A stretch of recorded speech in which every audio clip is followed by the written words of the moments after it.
오늘 이 새벽에 하나님께서 우리에게 주시는 하나님 말씀은 시편 55편 1절에서 23절까지 말씀입니다.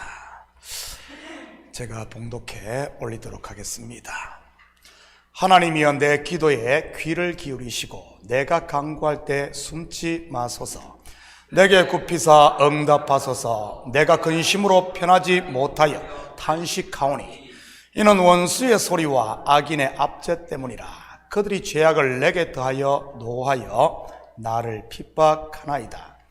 내 마음이 내 속에서 심히 아파하며 사망의 위험이 내게 이르렀도다. 두려움과 떨림이 내게 이르고 공포가 나를 덮었도다. 나는 말하기를, 만일 내게 비둘기같이 날개가 있다면 날아가서 편히 쉬리로다. 내가 멀리 날아가서 광야에 머무르리로다. 내가 나의 피난처로 속히 가서 폭풍과 광풍을 피하리라 하였도다. 내가 성내에서 강포와 분쟁을 보았사오니 주여 그들을 멸하소서. 그들의 혀를 잘라버리소서. 그들이 주야로 성벽 위에 두루 다니니 성 중에는 죄악과 재난이 있으며 악독이 그 중에 있고 압박과 속임수가 그 거리를 떠나지 아니하도다. 나를 책망하는 자는 원수가 아니라 원수일진데 내가 참았으리라. 나를 대하여 자기를 높이는 자는 나를 미워하는 자가 아니라 미워하는 자일진데 내가 그를 피하여 숨었으리라. 그는 곧 너로다. 나의 동료요, 나의 친구요, 나의 가까운 친구로다. 우리가 같이 재밌게 의논하며 무리와 함께하여 하나님의 집 안에서 다녔도다. 사망이 갑자기 그들에게 임하여 산채로 설에 내려갈지어다.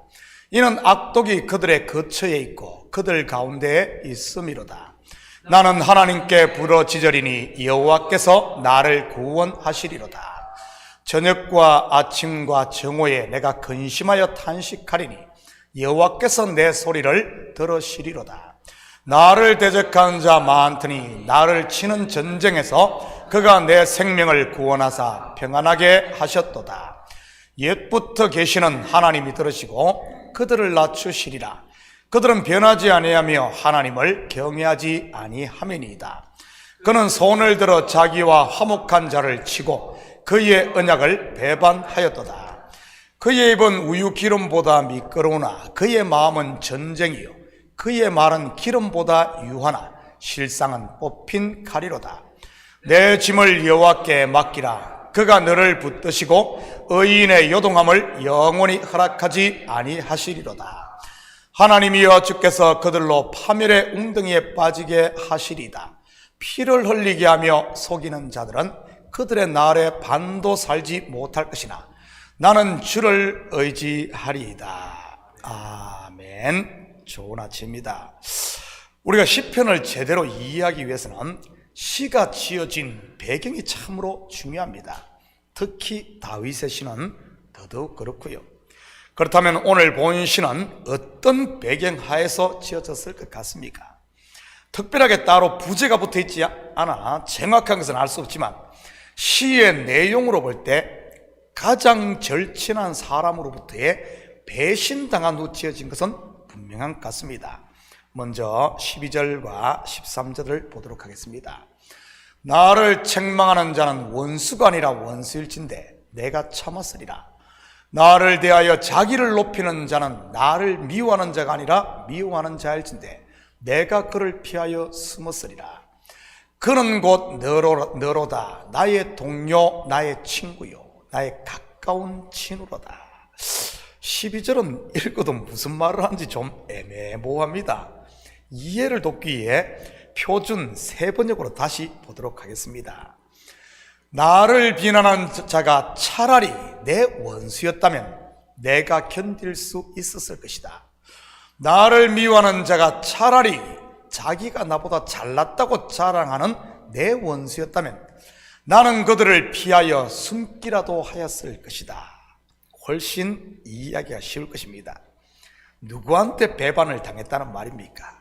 가장 가까운 동료요, 친구라는 말입니다. 그렇다면 다윗의 삶 가운데 가장 가까운 사람으로부터 배신당한 사건이 무엇입니까? 바로 아들 압살롬의 반란입니다. 그때 압살롬과 함께 반역한 사람이 다름 아닌 다윗의 모사였던 아히도벨이고요. 여러분, 왕궁을 점령한 아히도벨이 압살롬에게 낸 계략이 무엇입니까? 사무엘하 16장 20절 21절입니다. 압살롬이 아히도벨에게 이르되 너는 어떻게 행할 계략을 우리에게 가르치라 하니, 아히도벨이 압살롬에게 이르되 왕의 아버지가 남겨두고 왕궁을 지키게 한 후궁들과 더불어 동침하소서. 그리하면 왕께서 왕의 아버지가 미워하는 바 됨을 온 이스라엘이 들으리니 왕과 함께 있는 모든 사람의 힘이 더욱 강하여지리다 하니라. 여러분, 아무리 그래도 그렇지 어떻게 이런 계략을 낼 수 있겠습니까? 아들 보고 아버지의 후궁과 동침하라니 말이지. 부자지간의 정을 끊는 것을 넘어 이것은 율법을 어기는 것이요 하나님의 진노를 부르는 일 아니겠습니까? 그런데 멍청하게도 압살롬은 아히도벨의 계략을 그대로 따르게 됩니다. 여러분, 다윗이 이 소식을 들었을 때 어땠을 것 같습니까? 4절 5절입니다. 내 마음이 내 속에서 심히 아파하며 사망의 위험이 내게 이르렀도다. 두려움과 떨림이 내게 이르고 공포가 나를 덮었도다. 내 마음이 내 속에서 심히 아파하며, 이것은 단순한 분노나 슬픔이 아닌 영혼의 떨림인 것입니다. 창자가 끊어지는 그런 아픔과 주체할 수 없는 공포와 슬픔 말이지. 그렇지 않겠습니까? 다른 사람도 아닌 가장 믿고 신뢰했던 자기의 모사가 그런 계략을 내고 자기의 아들이 그런 짓을 벌이니 말이지. 가정의 수치요, 온 나라의 수치인 것이지. 그것도 하나님의 선민 이스라엘이 말입니다. 그런데 이 계략을 냈던 아히도벨이 누구입니까? 그는 다윗의 가장 신뢰했던 모사였습니다. 오죽했으면 그가 내는 계략을 다윗은 하나님의 말씀처럼 여겼다고 할 정도였으니까요. 그렇다면 그런 아히도벨이 왜 다윗을 배신하게 되었는지 볼까요? 먼저 사무엘하 11장 3절입니다. 다윗이 사람을 보내 그 여인을 알아보게 하였더니 그가 아뢰되 그는 엘리암의 딸이요 햇사람 우리아의 아내 밧세바가 아니니까. 여러분, 다윗이 취한 우리아의 아내 밧세바가 누구의 딸입니까? 엘리암의 딸입니다. 여러분, 엘리암이란 이름 기억하시기 바랍니다. 성경 한 군데 더 봅니다. 사무엘하 23장 34절입니다. 마아가 사람의 손자 아이스베의 아들 엘리벨렉과 길로 사람 아히도벨의 아들 엘리암과, 여기에 보니 밧세바의 아버지 엘리암이란 이름이 또 나오네요. 엘리암의 아버지가 누구입니까? 아히도벨입니다. 아히도벨, 다윗의 모사였던 아히도벨. 정리하면 아히도벨은 밧세바의 친할아버지였던 것입니다. 참으로 기가 막힌 관계가 얽혀있지 않습니까? 자기의 친손녀딸을 자기가 모시는 왕이 취하고 손녀 사위를 왕이 죽이는 것을 곁에서 지켜보아야 했던 아히도벨. 속에 비수를 품고 비수를 갈고 있었던 것이지. 그러다가 때가 되자 다윗을 배신하고 압살롬과 손을 잡고 이런 끔찍한 일을 벌였던 것입니다. 한마디로 하면 복수를 한 것이지. 그런데 알고 보면 이 일은 이미 나단 선지자를 통해 예언된 것이었습니다. 확인합니다. 사무엘하 12장 11절 12절입니다. 여호와께서 또 이와 같이 이르시기를 보라, 내가 너와 내 집에 재앙을 일으키고 내가 네 눈앞에서 네 아내를 빼앗아 내 이웃들에게 주리니 그 사람들이 내 아내들과 더불어 백주에 동침하리라.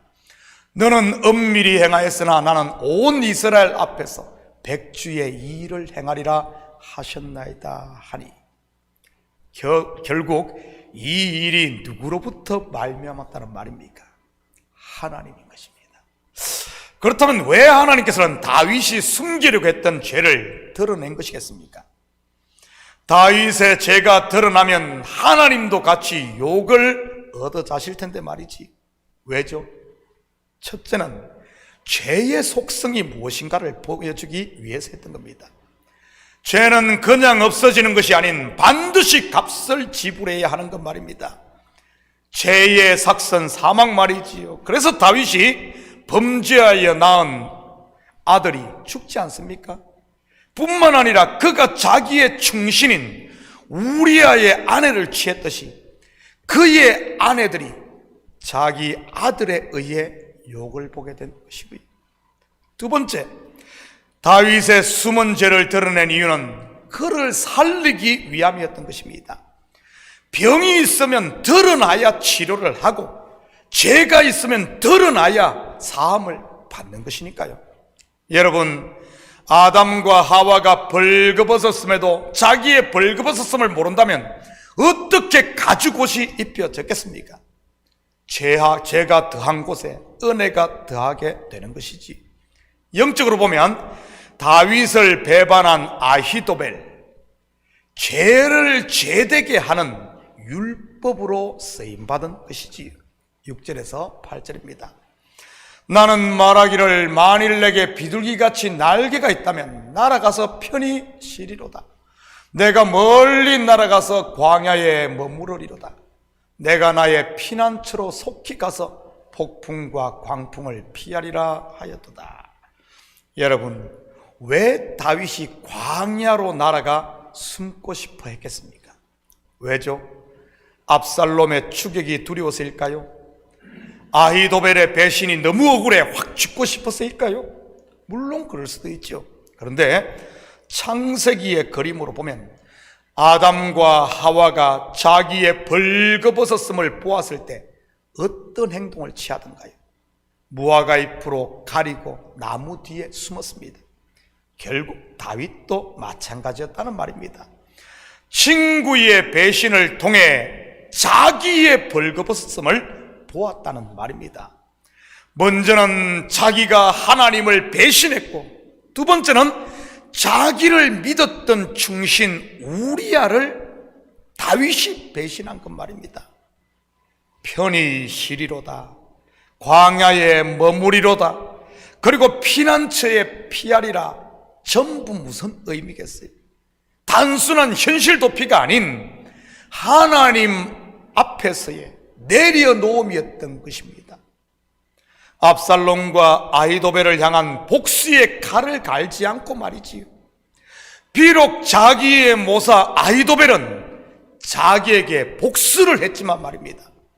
로마서의 표현으로 하면 악으로 악을 갚은 것이 아니라 선으로 악을 이긴 것이지, 손수 원수 갚지 않고 내려놓음으로 말입니다. 그렇다면 다윗이 이 배신당에 일어나는 분노를 어떻게 극복했겠습니까? 16절 17절입니다. 나는 하나님께 부르짖으리니 여호와께서 나를 구원하시리로다. 저녁과 아침과 정오에 내가 근심하여 탄식하리니 여호와께서 내 소리를 들으시리로다. 저녁과 아침과 정오, 이스라엘은 저녁부터 시작되지 않습니까? 하루 3번씩 하나님께 기도하며 부르짖었던 겁니다. 속에 비수를 품고 이를 갈지 않고 말입니다.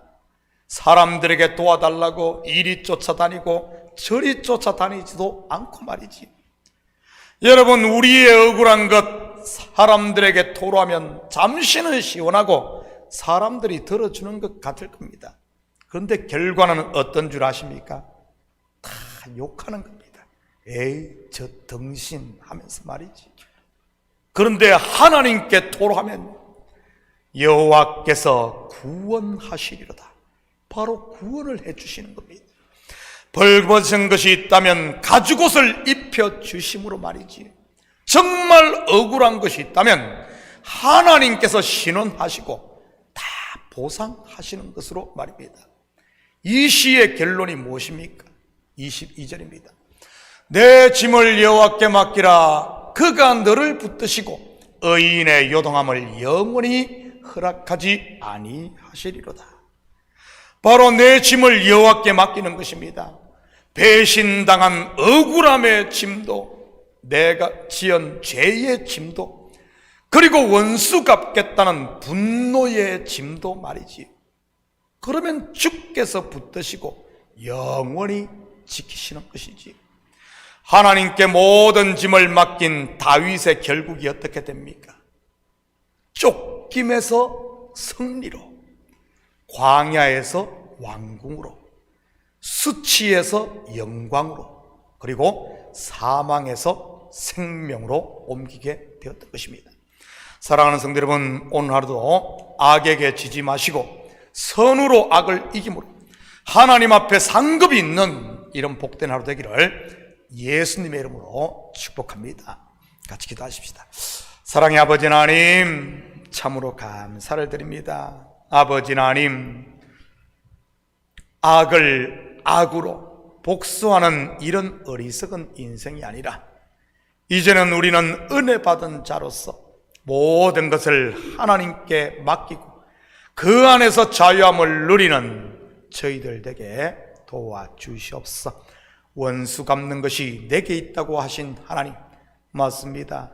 우리가 하나님의 자리를 꿰차는 이런 아버지 하나님 사단의 행동이 아니라 이제는 하나님께 모든 것을 맡기고 선으로 악을 이기며 예수님께서 십자가 지심으로 뱀의 머리를 밟았듯이 우리 또한 주님이 걸어가신 그 길을 묵묵히 따라가며 내 원이 아닌 하나님의 원대로 되기를 원하며 내려놓는 저희들 되게 도와주시옵소서. 그래 우리 오늘 하루 삶도 은혜와 평강의 하나님의 나라를 마음껏 누리고 하나님이 우리를 위해 일하심을 눈으로 보는 이런 복된 하루 될 줄 믿사오며 이 모든 말씀 예수님의 이름으로 기도드립니다. 아멘.